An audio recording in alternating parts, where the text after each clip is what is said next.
Separation anxiety at night. It's very common, but it doesn't make it any less exhausting for you as a parent. Babies hit a natural point in their development when they miss you. And this can be more exaggerated at night when they're lying on their own in the dark, and it can make them feel very unsettled. In today's video, we're going to look at 3 different ways that you can help your baby through this period of separation anxiety. We're going to look at what you can do at bedtime when you're settling them down for the night. We're going to take a look at what you can do at nighttime wakings. And finally, we're going to take a look at what you can do during the day that can help with this nighttime separation anxiety. So let's take a look at what you can do about helping your baby at bedtime. First and foremost, always on the top of my list, is establishing a bedtime routine. And it is never more important than when your baby is experiencing separation anxiety. Having a solid bedtime routine for them to hold on to will build their confidence and make them feel more comfortable. If you want some really good tips on how to establish a bedtime routine, then take a look at our bedtime and nap cheat sheet.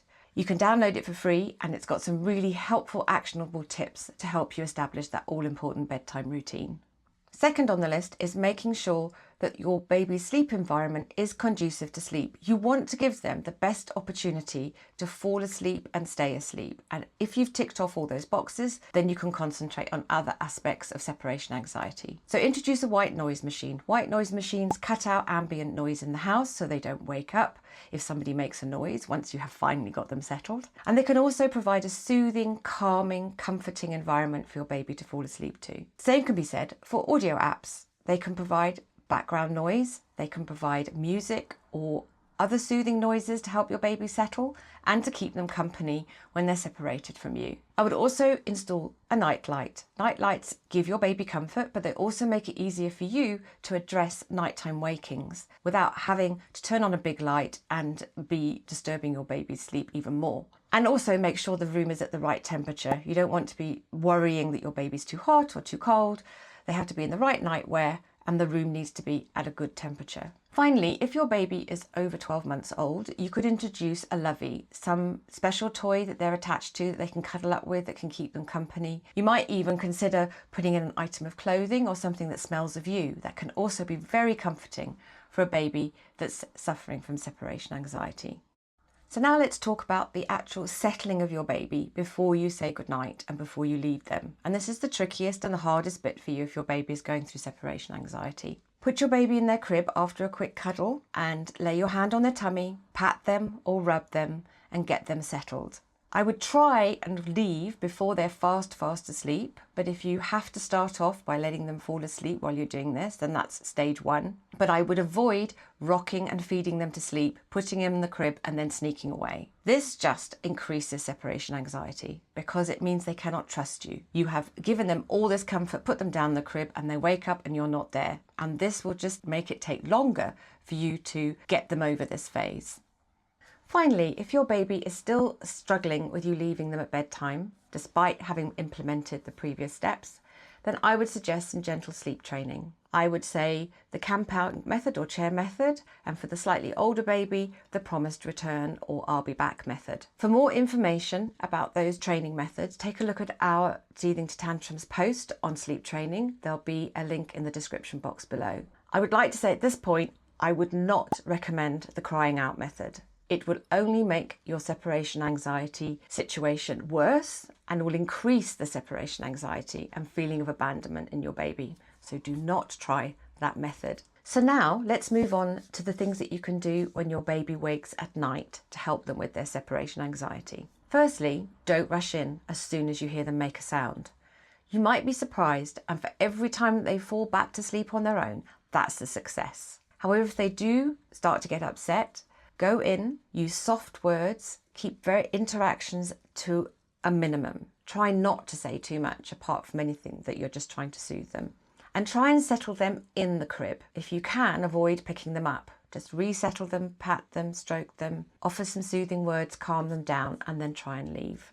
I would not, and I have to state this categorically at this point, I would not recommend that you bring them into bed with you. I know the temptation is going to be strong. Not only is it not safe, in my opinion, but it does establish a bad habit that will be really difficult to break later on. So let's take a look at what you can do during the day to practice being separated from you that will help with your baby's separation anxiety at night. Being away from you during the day for short periods of time is definitely going to help them with their bedtime separation anxiety. Practice being away from you with family and friends, people that they are familiar with and they are used to. Leave them with these people for short periods of time. They may do this quite happily and it just reinforces the fact that they can be away from you. Or they may cry a bit when you leave, but they settle afterwards. But just doing this and leaving them with other people for short periods of time is definitely going to help them get used to being away from you. Another way that they can practice being away from you during the day is to encourage independent play. Now this can consist of them lying in their crib without the pressure of falling asleep, looking at a mobile or playing with some toys. They're in a safe place. You can also put them in a playpen and leave them for short periods of time. And I mean really short periods of time to begin with. And then you gradually lengthen the periods of time that you leave them playing on their own safely. You pop back, have an interaction, and then you leave again. It's important that you spend quality one-on-one time with your baby during the day. You don't want them to feel cheated at the end of the day that they have not had their fill of you.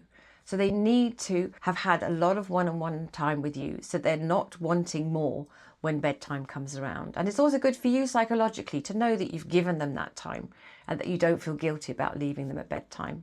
There are also some fun separation games that you can play with your little one to help them get used to being away from you. And they are very simple. One of them is peekaboo. You can disappear behind a piece of furniture and you can jump out again and say peekaboo. Even just putting something over your face or their face because they're losing sight of you, that can help. Or you can play hide and seek with a slightly older baby. Those sort of things are fun ways to them used to losing sight of you and then you reappearing again. And it just builds that confidence. So the last point I'm going to mention, and it's something that you will have to practice, you need to have pleasant goodbyes. The goodbyes have to be a very positive experience for both you and your baby, for them to build up their confidence in your return. So having a goodbye ritual is really important. It helps you stick to the plan because you use the same words when you say goodbye, and that they know then what's coming up and they know what to expect. You should never ever sneak away because that just undermines their trust and their confidence in you returning. So when you've got your goodbye ritual, make sure it's short and sweet and upbeat. No matter how anxious you might be feeling about your baby getting upset at your departure, you must not let them see this. So keep it short, sweet and positive. And when you do return, make it a joyous return. And it's really enthusiastic, lots of hugs and kisses. And that really makes the whole reunion worthwhile.